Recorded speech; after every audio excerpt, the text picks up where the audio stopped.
Assalamualaikum warahmatullahi wabarakatuh. Alhamdulillahirabbil alamin, hamdan syukranillah, salatan wa salaman ala Rasulillah wa ala alihi wa sahbihi wa mawala. Asyhadu an la ilaha illallah wa asyhadu anna Muhammadan abduhu wa rasuluh, la nabiyya ba'da amma ba'd. Puji syukur saya panjatkan kepada kehadirat Allah Subhanahu wa taala atas kelimpahan rahmat dan karunia-Nya sehingga PPT dengan judul Manajemen Peningkatan Mutu Lembaga Pendidikan Islam ini bisa tersusun dalam penyampaian waktu kali ini. PowerPoint ini disusun sebagai salah satu tugas UAS mata kuliah Manajemen Lembaga Pendidikan. Saya menyadari bahwa proses belajar tidak lepas dari pentingnya memperhatikan manajemen peningkatan mutu pada suatu lembaga pendidikan Islam. Kami mengucapkan terima kasih kepada Bapak Dosen Jambari MPD sebagai pengampu mata kuliah yang telah memberikan bimbingan serta teman-teman seperjuangan mahasiswa semester 5 ini yang senantiasa memberikan semangat kepada saya. Saya menyadari bahwasanya makalah ini masih jauh dari kesempurnaan. Oleh sebab itu, kritik, saran yang membangun sangat kami harapkan untuk perbaikan di masa mendatang. Semoga makalah ini dapat memberikan manfaat bagi pendengar khususnya dalam memahami teks yang akan nanti saya akan bawakan untuk kesempatan kali ini. Pendidikan Islam atau LPI seperti madrasah dan pesantren itu biasanya dituntut dua hal sekaligus, yaitu yang pertama unggul dalam akademik serta kuat karakter Islamnya. Masyarakat sekarang gak cuma tanya hafalan kamu berapa juz, tapi juga akreditasinya A apa enggak, lulusannya kerja di mana. Karena itu lembaga pendidikan Islam butuh manajemen mutu, sistem terencana untuk terus memperbaiki layanan. Konsep ini sejalan dengan perintah Al-Quran, yakni berlomba-lomba dalam kebaikan, dan prinsip K13, yakni mengenai penjaminan mutu internal. Adapun dalam PT ini saya mengangkat 3 rumusan masalah. Yang pertama, apa hakikat manajemen mutu dalam lembaga pendidikan Islam? Yang kedua, yakni apa prinsip dan model manajemen peningkatan mutu yang cocok untuk lembaga pendidikan Islam. Dan yang ketiga, yaitu bagaimana implementasinya di era kurikulum 2013. Untuk memasuki pembahasan, kita akan bahas untuk rumusan masalah yang pertama, yaitu hakikat manajemen mutu lembaga pendidikan Islam. Manajemen mutu yakni serangkaian kegiatan terencana untuk memenuhi kebutuhan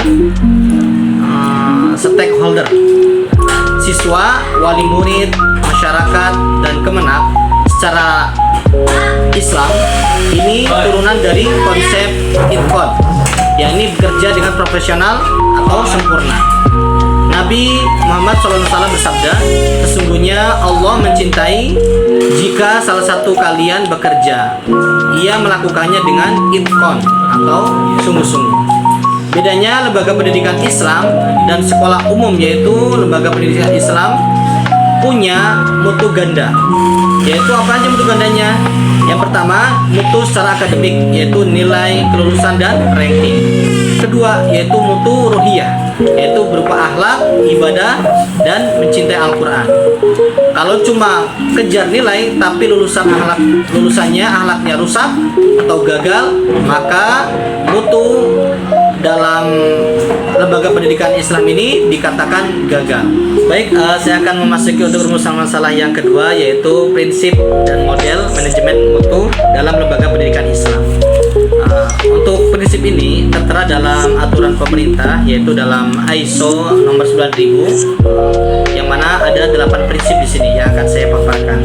Yaitu yang pertama mengenai prinsip fokus terhadap pelanggan, yang mana dalam istilah Islamnya ini adalah ridallahu fi ridal walidain. Jadi wali murid itu adalah amanah buat kita para guru yang menjadi pengajar. Dan implementasinya yaitu survei kepuasan wali tiap semesternya. Jadi kita memberikan pertanyaan kepada wali murid mengenai kepuasannya terhadap pihak pendidikan tersebut. Adapun yang kedua yaitu mengenai kepemimpinan. Yang mana dalam Islamnya itu di mana amir itu itu harus adil ya. Maka yang jadi kepala madrasah ini harus adil terhadap semua pihak-pihak yang dia pimpin. Dan adapun untuk implementasinya yaitu dia harus mengedepankan visi misinya, menceraskan anak-anak dalam bidang Al-Quran agar mereka bisa menjadi penghafal dan istiqomah.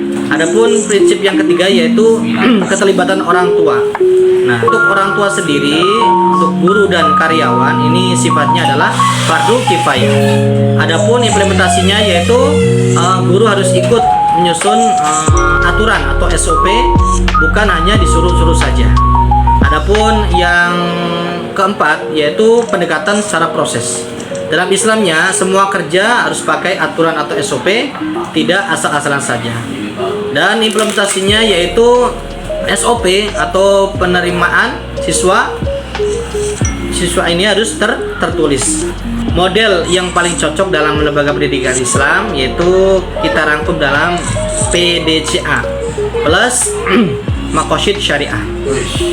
Adapun singkatan dari PDCA yaitu P-nya itu adalah plan ya. Yang mana kita harus merencanakan program ini ya, niatkan lillahi ta'ala ya, karena Allah, dan menjaga 5 maqasid. Apa itu 5 maqasid tersebut? Yang pertama yaitu adalah agama, yang kedua adalah jiwa, yang ketiga yaitu akal, dan yang ketiga adalah keturunan, serta yang kelima adalah harta. Adapun yang D-nya itu adalah do, laksanakan.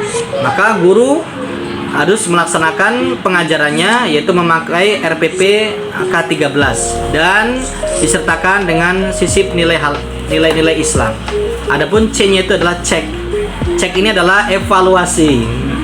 Ya, ini harus memakai kurikulum K13 yaitu berupa observasi, tes, portofolio dan akhlaknya.